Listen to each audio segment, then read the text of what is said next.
할렐루야. 네, 복된 주일 주님 앞에 나온 모든 분들께 주님의 은혜와 사랑이 충만히 임하기를 주님의 이름으로 축복합니다. 아멘. 우리 잠시만 기도하겠습니다. 사랑하는 하나님, 오늘 이 자리에 우리를 불러 모아 주심에 감사드립니다. 우리가 사는 날 동안에 하나님을 예배하게 하여 주옵소서. 하나님께서 우리의 삶을 주장하시고 인도하시며 필요에 따라 알맞게 사용하여 주옵소서. 이 예배가 하나님을 사랑하며 살아가는 이들에게 영혼의 위로와 안식이 되게 하여 주옵소서. 이 모든 것 주님께 맡기며 예수님의 이름으로 기도하옵나이다. 아멘. 자, 우리 오늘 하나님과 교제하는 삶이라는 주제를 두고 오늘 성경 말씀 같이 살펴보겠습니다. 하나님과 교제하는 삶, 이게 도대체 뭘까요? 교제한다. 이 단어를, 의미를 더듬어 생각해 볼 거예요. 믿음으로 말미암는 삶은, 이 삶은요, 고단하죠. 어렵습니다. 어려움이 있어요. 그런데 그 안에 위로와 소망이 있는 줄 믿으시기 바랍니다. 믿음으로 사는 삶이 왜 고단할까요? 그것은요, 우리의 본성과 충돌하기 때문에 그래요. 내가 하나님의 말씀을 알아. 말씀을 듣는 걸 좋아해. 그런데 그걸 내 삶에 실행하려고 보았더니 죽음이 눈앞에 있는 거예요. 여기에서 우리는 세상과 충돌하는 것이고 나의 모습이 예수님을 닮아가기 시작하는 거예요. 두려워만 하고 나아가지 않는다면 세상과 충돌할 일도 없고 변화될 일도 없는 거죠. 아름다운 대리석이 있습니다. 그 대리석이 정을 맞는 걸 두려워하고 싫어한다면 어떻게 될까요? 조각품이 될 기회를 잃는 거예요. 주님께서 우리를 다루어 주실 때 그가 가장 뛰어난 조각가이시며 우리를 나보다 더 잘 아는 분이심을 믿어야겠습니다. 우리는 그리스도인으로 부름을 받았기 때문에 이 자리에 나와봤어요. 여러분, 이 자리에 나오시면서 얼마나 많은 시험을 건너오셨습니까? 가장 큰 시험의 강 무엇이었죠? 따뜻한 이불. 그 이불을 벗어나는데 얼마나 큰 용기가 필요했습니까? 그리고 아침에 알람을 받아들이는 인내. 이거 싫어. 그러고 끄면 끝나는 거예요. 그 알람에 울리는 소리를 받아들이고 내가 꺾여 일어날 때 예배가 열립니다. 그렇게 우리는 하나의 열매들을 통하여 이 자리로 나오게 된 거예요. 하나님께서 우리의 기도에 응답하는 분이십니다. 여러분, 이 사실을 믿으십니까? 아멘. 8월 한 달 너무 뜨거운 날들이었어요. 그리고 그 뜨거움이 이 피부에 닿는, 살갗에 닿는 뜨거움뿐만이 아니라 우리의 막 영혼을 달구는 여러 가지 일들이 찾아오는 시기이기도 했습니다. 하지만 그때에도 우리가 믿음으로 견디고 나아갈 수 있었던 것은 이 사실을 믿었기 때문이죠. 하나님께서 우리의 기도를 응답하신다. 하나님께서 선하게 사용하실 것이다. 이걸 믿을 때 기다릴 수 있고 믿을 때 나아갈 수 있는 거예요. 하나님께서 살아계시며 우리의 기도에 진정 응답하는 분이십니다. 하나님께서는 우리의 기도에 응답하는 분이다 라고 우리는 믿고 있어요. 그런데요, 그러면 하나님께서 우리의 기도에 응답하는 그 근거는 무엇일까요? 무엇이 원인이 되어서 하나님이 우리 기도에 응답해 주시는 걸까요? 이 질문과 이 답에 아주 중요한 가치가 있습니다. 뭐냐면 우상숭배와 하나님 교제의 차이점이 바로 이 근거에 있기 때문에 그래요. 자, 우상숭배는 어떤 것에 근거하여서 응답을 기대합니까?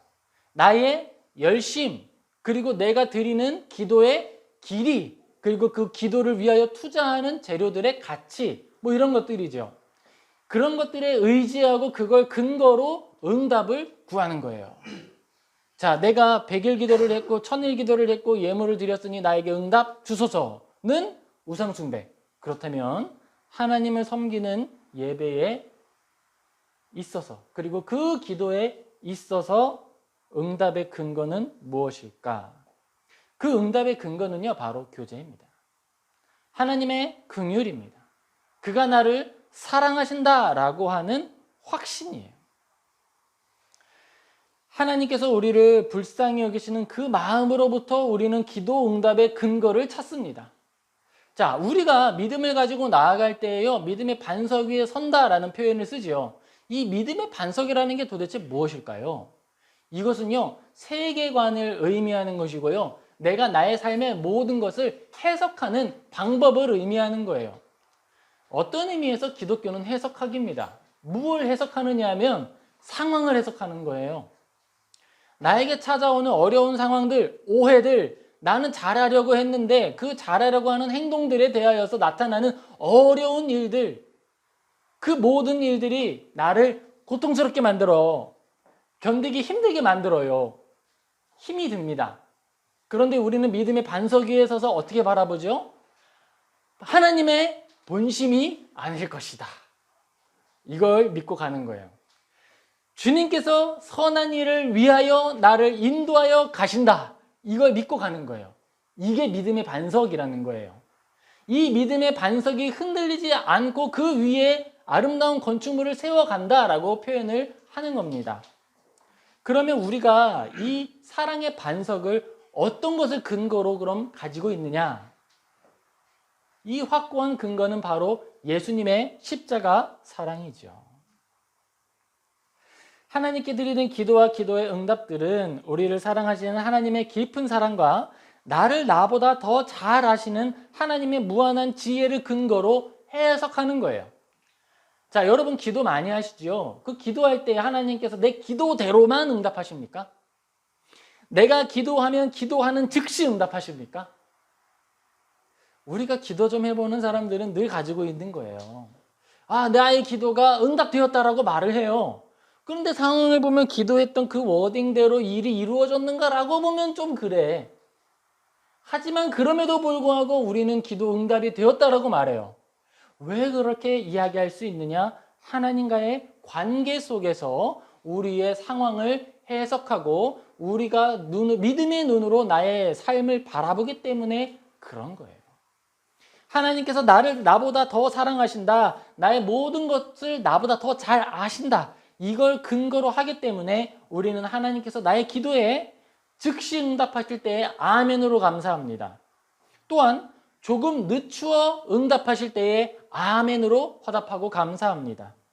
또한 우리가 하나님께 기도하는 것에 대하여서 더 나은 방식으로 바꾸어 응답하실 때에 또한 아멘하며 주님께 감사와 영광을 올려 드리는 거예요. 우리가 가슴을 쓰다듬으면서 이렇게 고백하죠. 아, 하나님 제 기도대로 응답하지 않아 주셔서 감사합니다.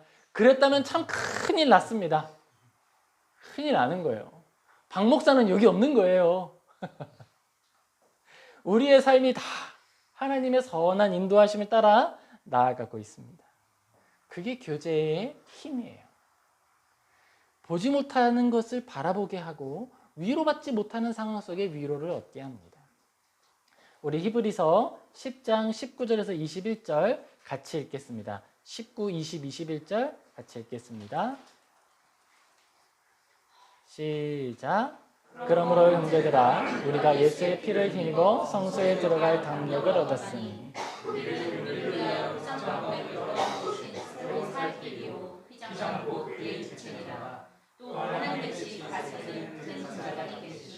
아멘. 우리가 우리 기도 응답의 근거, 하나님과 교제하는 그 근거를 하나님께서 나를 사랑하신다라고 하는 것에 둔다고 했습니다. 우리가 하나님과 교제할 때에요, 그냥 모르는 사람하고 그래 우리 밥 한번 먹어야지 이렇게 교제하는 게 아니라는 거예요. 밥 한번 먹어야지 그랬는데 언제가 빠졌잖아요. 그렇죠? 근데 하나님과 교제할 때에는요, 우리는 확실한 지식과 그 믿음의 확신으로부터 나아가는 거예요. 주님, 오늘 이 자리에 함께하여 주심에 감사합니다. 주님, 나의 기도를 오늘 들어주심에 감사합니다. 주님, 오늘 나의 손을 꼭 잡고 같이 걸어주심에 감사합니다. 하나님 언제 한번 만나주세요. 이렇게 나아가는 것이 아니라 우리는 오늘 바로 이 자리, 이 현장성을 가지고, 이 즉시성을 가지고 주님 앞에 나아가는 거예요.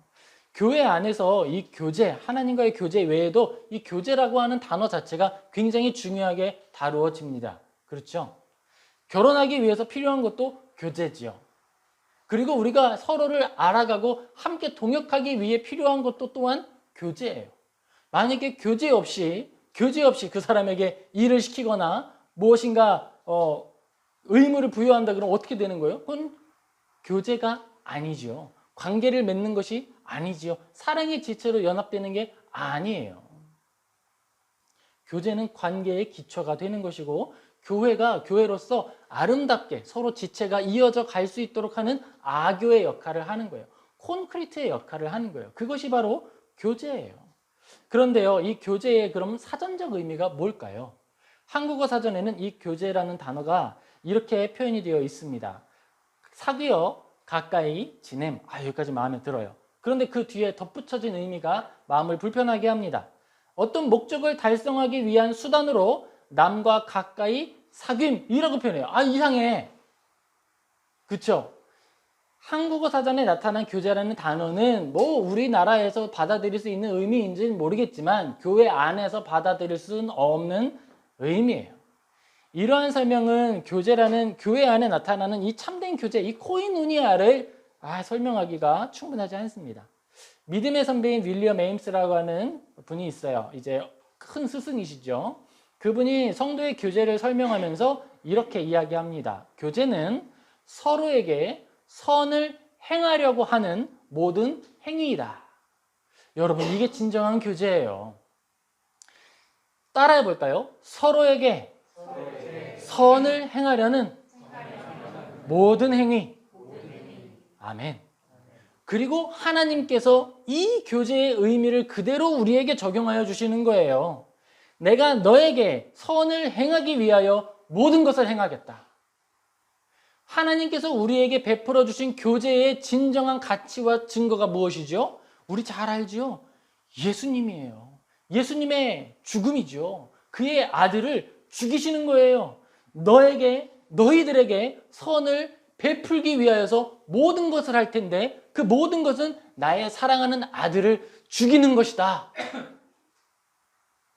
그것이 바로 하나님이 우리에게 베풀어 주신 교제의 시작이 되었고 우리가 서로를 향하여 베푸는 교제의 근원이 되는 거예요. 사실 국어사전에 나타나고 있는 이 교제라고 하는 단어는 어떤 의미에서 차라리 이용한다라고 하는 말에 더 가까워요. 이용한다라고 하는 말은요, 의미가 어떤 목적을 이루기 위하여 대상을 활용하는 것 이렇게 되어 있어요. 우리 한국어 사전에는 이렇게 좀 한계가 있다는 거죠. 한국어 사전에 나타난 교제라는 말은 어떤 의미에서 자신의 목적을 위하여 타인을 이용한다고 말하는 것과 더 가까운 말처럼 느껴집니다. 그런데 교회는 결코 그런 것이 아니에요. 교회 안에서 가장 먼저 우선시되어야 하는 가치 무엇일까요? 그것은요, 교제, 사랑, 서로에게 선을 행하려 하는 것, 바로 이것입니다. 히브리서의 저자는 하나님을 떠나 율법과 과거의 죄에 매인 그 사람들에게 이렇게 이야기하고 있어요. 그러므로 형제들아, 우리가 예수의 피를 힘입어 성소에 들어갈 담력을 얻었다. 하나님께서 우리를 사랑하신다. 히브리서의 처음에 보면요, 너희들이 예수를 죽였다라고 이야기를 해요. 그리고 나서 그들에게 그럼에도 불구하고 담대히 성소로 나아오라 라고 이야기하고 있는 거예요. 하나님께서는 우리에게 교제의 장을 마련해 주시기 위하여서 모든 일을 행하셨는데 그 아들을 죽이시는 일을 행하셨습니다. 그리고 나서 지금 사도 바울은 선한 일을 위하여 교제를 행하고 있는데 어떤 교제를 하는 거죠? 이 선함의 근원이 되시고 가장 중심이 되시는 하나님을 소개하고 있는 거예요. 채찍질 당하고요, 모욕을 당하고요, 수치를 당하고요, 인생의 모든 어려움을 다 등에 짊어지고 하고 있는 일 뭐예요? 예수님을 전하는 거예요. 여러분, 우리 사랑하는 우리 교회의 목자분들께 그리고 그분들을 위해서 기도해 주시기 바랍니다. 선을 행하고 있는 거예요. 목자이기 때문에 듣지 않아도 될 말을 듣기도 하죠. 목자이기 때문에 더할 나위 없는 무게를 등에 짊어지고 나아갑니다. 그게 뭐예요? 선을 행하고 있는 거예요. 우리 이어서 히브리서 10장 22절에서 25절, 22, 23, 24, 25절 같이 읽겠습니다. 하나님과 교제하는 삶의 태도에 대한 성경입니다. 같이 읽겠습니다. 시작. 우리가 마음의 뿌림을 받아 악한 양심으로부터 벗어나고 몸은 맑은 물로 씻음을 받았으니 참 마음과 온전한 믿음으로 하나님께 나아가자. 또 약속하신 이는 믿으시니 우리가 믿는 도리의 소망을 움직이지 말며 굳게 잡고 서로 돌아보아 사랑과 선행을 격려하며 모이기를 피하는 어떤 사람들의 습관과 같이 하지 말고 오직 권하여 그날이 가까이 옴을 볼수록 더욱 그리하자. 아멘. 자, 하나님께서 우리에게 베풀어 주신 교제의 내용은 예수님이다 라고 제가 확정적으로 이야기를 했죠. 그리고 지금 우리가 다음 읽은 성경 본문에는요, 그렇다면 우리는 우리 서로를 향하여서 어떤 방식으로 교제하고 선을 행할 것인가 라고 하는 것의 답이에요. 우리는요, 먼저 마음에 예수의 피를 뿌림 받았으므로 악한 양심으로부터 벗어나야 한다라고 이야기하고 있습니다. 이 악한 양심으로부터 벗어난다라고 하는 게 시작이에요. 그리고 우리는요, 참 마음과 온전한 믿음으로 하나님께 나아가는 거예요. 그리고 믿는 도리의 소망을 움직이지 말며 굳게 잡는다라고 하고 있어요. 믿음의 도리, 그러니까 제가 처음에 우리의 세상과 충돌하는 부분이 있다고 말씀드렸습니다. 귀로 듣는 말씀은 좋아요. 근데 그 귀로 들은 말씀을 살아내려고 했더니 그래, 오늘부터 내가 진짜 사랑해봐야지. 내가 진짜 선한 거를 나누어 봐야지. 근데 내 옆을 딱 봤는데 원수가 눈에 들어와. 그냥 기본적인 선한 일을 나이가 들었을 때는 좋지만 그걸 실행하려고 봤더니 가장 먼저 마음에 쓰이는 건 원수라고. 가장 가까운 곳에 내가 넘어야 할 큰 산이 있었어요. 그때 우리가 말하는 거예요. 믿음의 소망을 움직이지 말고 완전 그 자리에서 그래 못 본 척 돌아서는 게 아니라 움직이지 말고 굳게 잡으라. 굳게 잡으라 라는 거예요. 그리고 서로 돌아보아. 나를 지키는 거죠. 먼저 나의 마음을 지키고 그 다음에 서로 돌아보아 사랑과 선행을 격려하며 이렇게 이야기해요. 다른 사람의 나의 필요를 채우기 위하여서 사용하는 건 이용한다라고 표현을 한다고 했어요. 그런데 교회 안에서 나타나는 교제는 무엇이냐라고 하면 바로 이거예요. 이게 목적이 되는 거예요. 돌아보는 거예요. 서로 돌아보아. 쓸데없는 관심이 아니라 돌아보아. 근데 돌아보는데요. 무엇을 위해서? 사랑과 선행을 격려하며 라고 이야기하는 거예요. 제가 어떤 영화를 봤는데 아주 마음에 깊이 인상 깊게 남았던 대사가 있었습니다. 식탁에서 자녀를 교육하는 그 내용이었어요. 아마 유대인이었던 것 같아요. 이제 뭐 동생하고 음식을 두고 싸우는 그런 장면이었는 것 같습니다. 그때 아버지가 아들에게 이렇게 이야기합니다. 네가 다른 사람의 그릇을 살펴보는 순간은 오직 그에게 음식이 부족하지는 않은가 생각할 때뿐이다. 이렇게 이야기합니다. 그 사람의 그릇에 좋은 거, 미트볼이 몇 개 남았는가 이거 가지고서 막 세려고 이렇게 쳐다보지 말라는 거예요. 저 사람이 먹는 게 부족하지는 않을까? 이런 마음으로 볼 때에만 다른 사람의 그릇을 볼 자격이 생긴다는 거예요. 마찬가지입니다. 다른 사람에게 내가 베풀어 줄 사랑이 무엇이 있을까라고 하는 관심을 가지고 있을 때에 우리는 다른 사람의 삶을 바라볼 권리를 갖는 거예요. 야, 너는 왜 그거밖에 못해? 라고 할 때에는 잠깐 일단 내 그릇부터 먼저, 내 그릇을 먼저 충분히 살피고 나아가야 할 것입니다. 모이기를 패하는 어떤 사람들의 습관과 같이 하지 말라라고 하는 말이죠. 그런데 이렇게 서로 사랑하고 교제하는 공동체라면 모이기를 패할까요? 모이는 게 기쁨이 될 것입니다. 우리에게 찾아온 시험과 고난 가운데에 아파하는 사람들이 있다면 우리는 그에게 다가가서 삶을 바라봐 주어야 해요. 어떤 관점으로요? 채워줄 것이 무엇인가? 돌봐줄 것이 무엇인가? 그에게 나타난 아픔이 무엇인가? 어떤 곳에 피가 흐르고 있어서 내가 그걸 좀 닦아줘야 되는가? 우리가 영혼의 근력이라는 표현을 좀 사용할 수 있으면 좋겠어요. 이 영혼의 근력을 키워야 됩니다. 제가 이 영혼의 근력이 너무 없어요. 몸의 근력도 부족한데 영혼의 근력은 더 없어요. 여러분, 이 근력이라는 거 언제 느껴보십니까? 사실 우리가 그냥 걸어가고 있을 때에는요, 우리가 얼마나 많은 힘을 가지고 몸을 지탱하고 있는지 잘 못 느껴요. 그런데 언제 느끼죠? 철봉에 매달려 보세요. 철봉에 매달리면 내가 이랬어! 막 이런다니까요. 우리가 나의 몸을 지탱한다, 소망을 움직이지 말며 굳게 잡는다라고 하는 이 말을 해볼 때는요, 이거예요. 어린아이와 같은 상태로 우리의 몸을 지탱하면서 철봉에 매달릴 수 있을까요? 없습니다. 그렇기 때문에 우리는 우리의 영혼을 성숙시키고 영혼의 근력을 키워서 나의 마음을, 나의 삶을 지탱할 수 있도록 만들어줘야 하는 거예요. 물론 어린아이 같은 말라있는 몸으로 처음부터 턱걸이를 할 수 있을까요? 아니죠. 요즘에 유튜브를 검색하니까 턱걸이를 할 수 있는 기초 운동들이 쫙 스텝더러 나와 있더라고요. 이대로 일주일 하면 턱걸이 10개 가능 이러면서. 이처럼 우린 작은 사랑의 훈련부터 하나씩 해 나아가는 거예요. 먼저는요, 이해함. 바라보면서도 끓는 마음으로 푹 하는 것이 아니라 바라보며 인내함. 그 다음 기다림. 그리고 사랑함. 그 후에 동역함까지 나아갈 수 있어야겠습니다. 하나님과 깊은 교제에 초대된 우리들은요, 악한 양심으로부터 벗어나야 하는 거예요.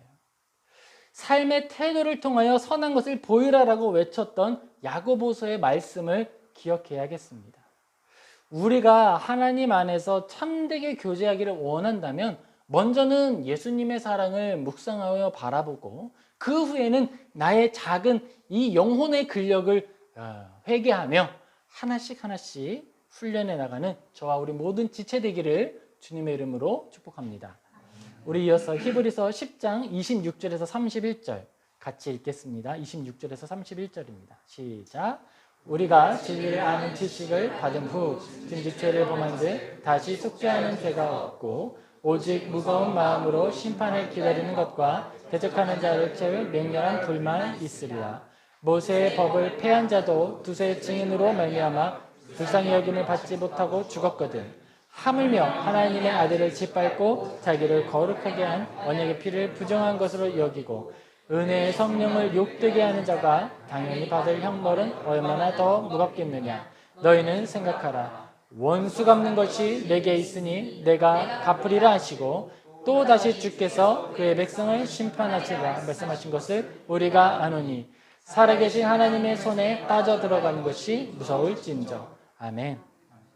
이 히브리서의 기록자는요, 여러분 종교적인 낙관론자가 아니에요. 여러분 교회 다니는 사람들 보면 이렇게 생각될 때 있을 거예요. 참 바보 같다. 미련해 보인다. 아니 아직까지 계몽되지 않은 사람들이 여기 있네? 이렇게 생각할 수 있어요. 그런데요, 절대 아닙니다. 성경은요 그렇게 하수의 글이 아니에요. 이 종교적 낙관론의 열광주의에 빠져가지고 그 이야기하는 게 아니라 현실을 냉혹하게 직시하고 있으면서도 나아가는 거예요. 그 사람의 본성과 본성이 가진 죄성에 대해서 아주 깊이 이해를 하고 있습니다. 이것이 우리에게 중요한 균형 감각을 제공하고 있어요. 우리는요 모두 예수님이 아니에요. 우리는 모두 한계와 죄의 본성을 가진 존재입니다. 여기 있는 박형규 목사는요 직분을 받은 거예요. 하나님께서 나에게 이 말씀의 직분을 맡기셔서 내가 이 일을 수행하는 거지 예수님이라서 이 일을 하는 것이 아니에요. 깜짝 놀라죠. 그렇기 때문에 저도 뭐예요? 이렇게 말씀을 드리고 나면요 먼저 그 불이 나의 양심을 태워 올라오는 거예요. 전도사들이 공부하는 신학교에서 함께 모여서 대화할 때 설교를 마치고 돌아오는 사람들이 월요일에는 수업이 없거든요. 같이 모여서 기도하면서 대화하는 내용이 있어요. 내가 설교했는데 내가 제일 큰 죄인이라 너무 마음이 아프다는 거예요. 그때 우리가 했던 이야기 중에 이런 표현이 있었습니다. 그래, 어떤 목사님이 그 스펄전 목사가 이랬어. 우리는 종이 나팔이라고. 불을 뿜는 종이 나팔이라고. 여러분, 불을 뿜는 종이 나팔 어떻게 될까요? 그 불이 제일 먼저 뭘 불태우겠어요? 나팔부터 불태우는 거예요. 하나님의 말씀이 거룩한 불을 뿜어내는데 그 불을 뿜어내는 도구가 종이 나팔. 그게 우리들. 그렇기 때문에 우리는 늘 엎드린다. 우린 종교적인 낙관론에 빠진 사람이 아니라 그럼에도 불구하고 주님의 보혈의 피로 매일 씻으며 다시 나아가는 거예요. 엎드려가지고 주님 엉금엉금 기면서 가는 거예요. 믿음의 근력이 너무 부족하다는 사실에 안타까워하면서 주님 도와주셔서 천부여 죄인 용서해 주소서. 죄인 중에 괴수가 바로 여기 있습니다 라고 말하면서 엉금엉금 기어 나아갑니다. 하지만 분명한 것은 나아가는 걸 포기하지는 않는 거예요. 피를 철철 흘리고 눈물을 줄줄 흘리면서도 멈추지 않고 나아갑니다. 그게 우리들이에요. 우리가 오류가 없을 것이라고 생각하고 내가 오류가 없는 사람인 것처럼 행동하면서 다른 사람들을 조작하는 그런 행위들은 아주 큰 오류를 범하고 있는 것입니다. 우리는 진리를 지식을 아는 후에 짐짓 죄를 범한 즉 다시 속죄하는 죄가 없다라고 이야기를 하는데요. 여기서 한 가지 오류만 좀 잡고 넘어갈게요. 그러면 내가 아는 대로 제대로 행하지 못하면 내가 회개를 못한다는 뜻입니까? 라고 이해할 수 있는데 한국어 번역상으로는 좀 그런 식으로 뉘앙스가 나타났는데 그런 것은 아니에요. 우리는요, 성화의 과정을 거쳐서 지금은 예수님 안 닮았죠. 그런데 죽을 때가 되면 예수님을 그래도 조금 닮아가는 거예요. 아니, 귀가 예수님을 닮는 귀가 될 수도 있겠죠. 이 의미의 정확한 의미는요, 하나님께서 알려주신 거룩한 지식을 나를 위한 도구로 쓰지 말라는 거예요. 우리가 서로 교제할 때 교제의 원리가 뭐라 그랬습니까? 다른 사람에게 선하게 하는 모든 일을 행하는 것이라고 했잖아요. 그런데요, 가르치는 사람들이 나의 욕심을 위하여서 잘못 가르칠 수가 있다는 것이죠. 예를 들자면 이런 거예요. 나는 인내하지 않으면서 인내를 이해한다면 그건 뭐예요? 가르치는 것을 통해 나는 인내하지 않아도 되게 만드는 거잖아요. 그러니까 가르치는 것 자체가 나의 욕심과 충돌하고 이해관계가 맞아 떨어지는 그 순간에 그 부분에 대하여서 정직하지 못하는 것들을 말하고 있는 거예요. 거짓 스승들을 이야기하고 있는 것이죠. 그리고 이 의미가 가장 중요한 의미가 되는 것이 또 있습니다. 예전에 종교개혁자들은요, 유아 세례를 주었어요. 지금도 줍니다. 제가 교회를 섬기는데 어떤 집사님이 이러셨어요. 우리 애는 유아 세례 안 받을 거라고. 아직 얘 입술로 하나님에 대한 믿음을 이야기하지 않는데 세례 주는 게 이상하지 않냐고. 그래서 제가 참 이야기하지는 않았지만 그건 바르지는 않은 거라고 이야기는 해드렸어요. 왜냐하면 유아 세례를 주는 이유는요, 그 아이가 유아 때 죽었을 때 그가 죽었을 때 구원을 받지 못하는가라고 하는 부분에서 아니다. 언약의 가정 안에서 태어났고 하나님께서 그 가정의 믿음과 사랑으로 그 자녀를 받아주셨기 때문에 천국에 간다라고 위로의 말로 건네주었던 거예요. 그리고 그걸 우리는 믿음으로 받는 거예요. 오늘날 이걸 적용하면 어떻게 될까요? 우리가요, 두뇌가 쇠약하여지고 병으로서 하나님을 기억하지 못하는 질병을 경험하게 될 수도 있습니다. 알츠하이머 같은 병들이죠. 아니면은 외적인 요인으로 인해 두부가 손상되어서 하나님을 모른다고 하거나 여러 가지 정신착란증이 나타날 수도 있는 거예요. 그런데 하나님은요, 그런 상황 속에서도 진리를 아는 것을 지식을 받은 후에 진즉 죄를 범한 즉 다시 속죄하는 제사가 없고 이 말을 근거해서 넌 난 떠났다, 넌 날 버렸다 이렇게 말씀하시는 분이 아니라는 거예요. 그가 연약하더라도 알츠하이머로 교회를 잊었더라도 예수님을 잊었더라도 그의 모든 삶을 아시는 하나님께서 그를 헤아려 받으신다라고 믿는 거예요. 우리는 이 본문을 통해 얻어야 할 교훈은 분명한 한 가지입니다. 그것은요, 다른 사람에게 신앙적 지식을 가르치는 것이 얼마나 많은 고민이 있어야 하고 또 두려움으로 나타나야 하는가라는 문제라는 거예요. 모세의 법을 폐한 자도 두세 증인으로 말미암아 불쌍히 여김을 받지 못하고 죽었거늘 하물며 하나님의 아들을 짓밟고 자기를 거룩하게 한 언약의 피를 부정한 것으로 여기고 은혜의 성령을 욕되게 하는 자가 당연히 받을 형벌은 얼마나 더 무겁겠느냐 너희는 생각하라. 우리가 사랑하는 것에 있어서는 마음껏 우리의 마음을 표현할 수 있지만 다른 사람을 향하여서 우리가 진리의 지식을 나눌 때에는 늘 두려워 떠는 마음으로 감사와 절제를 가지고 나아가야 하는 것입니다. 우리 히브리서 10장 32절에서 35절 같이 읽겠습니다. 참된 교제로 나아가는 삶이라는 주제로 같이 읽을 거예요. 32절에서 35절입니다. 시작.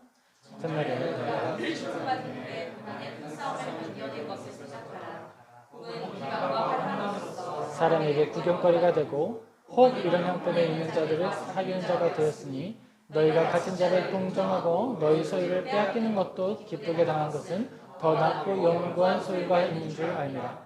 그러므로 너희 담대함을 버리지 말라. 이것이 큰 상을 받게 하느니라. 아멘. 하나님과 참된 교제로 나아가는 사람들은 하나님께서 우리에게 베풀어 주신 선한 일들을 체험적으로 간직하고 있는 사람들입니다. 하나님께서 나를 위하여 십자가에 흘리신 보혈의 피와 찢기신 살을 헤아려 아는 거예요. 그리고 그 유익을 우리가 체험적으로 소유했기 때문에 우리들을 부르는 다른 말이 있습니다. 삶과 죽음의 일체의 비밀을 소유한 사람들이라 이렇게 이야기하는 거예요. 사나 죽으나 우리에게 주어지는 믿음이 있고 우리는 위로를 얻습니다. 우리는 사나 죽으나 하나님께로부터 오는 큰 위로를 얻으며 살아가는 거예요. 전날에 너희가 큰 빛을 받은 후에 고난의 큰 싸움을 견뎌낸 것을 생각하라. 지금 히브리서의 기록자는요, 우리들을 다시 한번 위로하고 있는 거예요. 오류를 주의하고 다른 사람들을 가르칠 때, 유대인들이잖아요. 유대인들이 유대인의 지식을 가지고 잘못 가르치는 것에 대하여는 두려움을 가지라라고 이야기하면서 또한 그럼에도 불구하고 너희들이 고난의 큰 싸움을 이겼던 것을 생각하여 다시 하나님께로 돌아오라고 권하고 있는 거예요. 하나님 외에 생명이 결부된 문제가 아니라면 그런 부분들에 대하여서는 하나님의 그 선한 의지와 긍휼에 기대어 나아오라는 것입니다.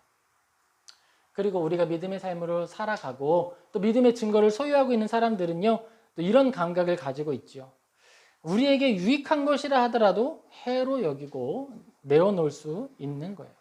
빌립보서 3장 7절에서 8절에 이렇게 기록이 됩니다. 우리 같이 읽겠습니다. 빌립보서 3장 7절에서 8절 시작. 그러나 무엇이든지 내게 유익하던 것을 내가 그리스도를 위하여 다 해로 여길 뿐더러 또한 모든 것을 해로 여김은 내 주 그리스도를 보상하기 때문이라. 내가 그를 위하여 모든 것을 잃어버리고 배설물로 여김은 그리스도를 얻고. 아멘. 믿음으로 나아가는 삶에서 어려운 것과 세상에 충돌하는 것이 있다고 했어요. 그리고 심지어 실제로 여러분 손해가 발생할 수도 있습니다. 내가 믿음으로 양심을 지켰더니, 믿음으로 건전하게 살기를 소망하였더니, 믿음으로 나아갔더니 우리에게 다가오는 어떤 실질적 손해들을 의미할 수 있는 거예요. 그런데 유대인들에게는 무엇이 실질적인 손해였을까요? 바리새인이라면 바리새인의 명예를 잃어야 하는 거예요. 바리새인으로서 누렸던 재정적이고 또 정치적인 모든 권위들을 포기해야 하는 거예요. 예수 그리스도를 얻기 위하여 너희들은 모든 것을 내어놓을 줄도 알아야 한다라고 이야기하고 있습니다. 너희가 갇힌 자를 동정하고 너희 소유를 빼앗는 것도 기쁘게 당한 것은, 실제로 하나님을 믿고 예수님을 믿으면 바리새인들과 서기관들이 와서 그들을 치리하고 소유를 빼앗아 가기도 했거든요. 근데 그것보다 더 나은 영구한 소유가 있는 줄 알아라 라고 이야기하고 있습니다. 하나님께서 우리에게 베푸신 십자가의 사랑은 우리를 이끌어 놀라운 삶의 현장으로 나아가게 합니다. 사실 거기에서부터 우리의 위로가 나타나는 것이고 하나님과 교제하는 자의 능력이 나타나는 거예요. 하나님께서 우리와 함께 하시고 그와 교제하는 것이 더 탁월한 의미를 가진다라고 하는 것을 히브리서의 기록자는 이해하고 있습니다. 오히려 그 고난을 기억하라고 이야기하고 있어요. 이게요, 사실 목회자지만 이 말을 하기가 쉽지 않습니다. 만약에 고난을 이제 경험을 했어요. 누군가 고난을 경험을 했어요. 그래서 이제 조금 극복을 했어. 그랬는데 그날의 어려움을 기억하십시오라고 이야기한다면 시험 들 수 있지 않을까요? 지금 이 히브리서의 기록자는요, 그 일을 콕 집어 이야기하고 있는 거예요. 하나님 정말 사업을 잘 되게 해주세요. 내가 너무 재정적으로 힘들어요. 우리가 정말 이 사업만 잘 되면 제가 기둥뿌리를, 하나님 복 주신 그 사람들 이야기하는 거예요. 네가 밥도 못 먹던 시기를 기억하라고. 브니엘, 여러분 창세기에 나타나는 브니엘이 있습니다. 창세기 30장인데요. 브니엘은요, 야곱이 하나님과 씨름했던 장소를 말하는 거예요. 그곳에서 야곱의 마음이 어땠을까요? 얼마나 속이 상했을까요? 그런데 그곳을 기억하는 거랑 마찬가지인 거예요. 브니엘에서 야곱은 평생 극복하지 못할 장애를 몸에 지니게 됐습니다. 절름다리가 됐단 말이에요. 걸음을 걸어갈 때마다 아프고 불편한 시간을 경험하게 되는 거예요. 사랑하는 성도 여러분, 바로 그 자리가 바로 교제의 시작이 되는 것입니다. 하나님께서 나와 교제하신다는 것은 바로 그거예요. 광야를 기억하라. 광야를 기억하는 것. 하늘의 상급과 소망을 바라보는 유일한 방법은 광야를 살아가는 것입니다. 부유한 중에도, 많은 것이 채워진 중에도 우리의 영혼의 상태와 마음의 자리는 내가 굳세게 붙들어 멈추지 않고 내 몸을 지탱하여 머무는 자리는 광야인 거예요. 영혼의 근력을 키워서 내가 머물러 있어야 하는 자리는 바로 광야입니다. 하나님의 말씀을 전하면서 여러분에게 위로합니다. 그러므로 너희 담대함을 버리지 말라. 이것이 큰 상을 얻게 하느니라. 우리 히브리서 10장 36절에서 39절 같이 읽겠습니다. 히브리서 10장 36절에서 39절입니다. 시작. 너희에게 인내가 필요함은 너희가 하나님의 뜻을 행한 후에 약속하신 것을 받기 위함이라. 잠시 잠깐 후면 오시리가 오시리니 지체하지 아니하시리라. 나의 의인은 믿음으로 말미암아 살리라. 또한 뒤로 물러가면 내 마음이 그를 기뻐하지 아니하시라 하셨느니라. 우리는 뒤로 물러가 멸망할 자가 아니요 오직 구원을 구원함에 이르는 믿음을 가진 자니라. 아멘. 여러분, 하나님과 교제한다는 것은요, 하나님 손잡고 깸방 갈까요? 하나님 손잡고 노래방 갈까요? 하나님 저와 손잡고 생강을 거니르며 커피 한잔 하시죠. 이 정도의 교제가 아니라 하나님과의 교제는요, 이 인생을 나아가면서 인생 광야를 걸어가면서 주님의 손을 꼭 붙들고 나아가는 거예요. 나와 함께 하시는 구름 기둥과 불 기둥을 보며 걷는 거예요. 그리고 그 일을 이야기하고 있습니다. 잠시 잠깐 후면 오시리가 오실 것이다. 우리가 믿음을 가지고 삶을 살아가고 세상과 충돌할 때 두려워하지 않을 것은 이 말이 있기 때문이죠. 주님이 오신다. 우리가 믿음의 삶을 살아내는 건 정말 어떤 것일까요? 저는 이렇게 표현하기를 좋아합니다. 마치 우리가 버터가 되는 것 같아요. 버터가요, 프라이팬에 올라가 있는 거랑 똑같아요. 우리 인생이. 제 생각엔 그래요. 우리는 생각합니다. 하나님, 내가 믿음으로 살아가겠습니다. 이제 내가 믿음의 군병이 되어서 장렬하게 전사하겠습니다. 으악 하면은 그냥 뜨거운 불이 확 와가지고 핵이 터지듯이 팍 터져가지고 고통을 느끼기 전에 내가 확 타들어가기를 원해요. 다 불살랐어. 이러고 천국 가기를 원한다고. 그런데 인생은 그렇게 되나요? 인생 그렇게 녹록하지 않지요. 은은한 불길이 막 있습니다. 그 위를요, 우리는 버터가 되어서 지나가는 거예요. 그런데 그게 나를 한 번에 녹여주지 않아요. 살살 녹여요. 80년을 녹여요. 그렇게 녹아들어 가는 거예요. 그 인생 여정에서 우리에게 이야기하고 있는 거예요. 너희에게 인내가 필요하다라고 이야기한 거예요. 너희에게 인내가 필요함은 너희가 하나님의 뜻을 행한 후에 약속하신 것을 받기 위함이라. 하나님의 그 말씀을 따라 뜻을 행하는데 그 행하는 기간이 80년이에요. 그 기간 동안에 하나님과 동행하기 위해 인내가 필요하다라고 이야기하고 있습니다. 그리고 하나님께서 이후에 요한계시록을 통해 우리에게 말씀하십니다. 요한계시록 21장 4절입니다. 요한계시록 21장 4절 같이 읽겠습니다. 시작. 모든 눈물을 그 눈에서 닦아주시니 다시는 사망이 없고 애통하는 것이나 곡하는 것이나 아픈 것이 다시 있지 아니하리니 처음 것들이 다 지나갔음이로라. 아멘. 우리 사는 날이 녹록치 않습니다. 하지만 우리는 믿음으로 나아가는 사람들입니다. 믿음으로 나아가는 우리들은 두 팔 벌려 하나님을 찬양하고 또한 달려나아갑니다. 그리고 그와 함께한 고백이 있어요. 그것은요, 죽으면 죽으리라 라는 고백이에요. 또 다른 고백이 있지요. 그리 아니하실지라도의 고백을 가지고 있습니다. 왜 우리가 그렇게 고백할 수 있을까요? 그것은요, 하나님이 나보다 나를 더 사랑하시고 나보다 나를 더 잘 아신다라고 믿기 때문입니다. 사랑하는 성도 여러분, 이 교제의 반석 위에서 믿음의 삶을 살아내고 주님께서 약속하신 그 복을 받아 누리는 저 우리 모든 성도님 되시길 주님의 이름으로 축복합니다. 잠시 기도하겠습니다. 아버지 하나님, 우리가 하나님께 은혜를 구합니다.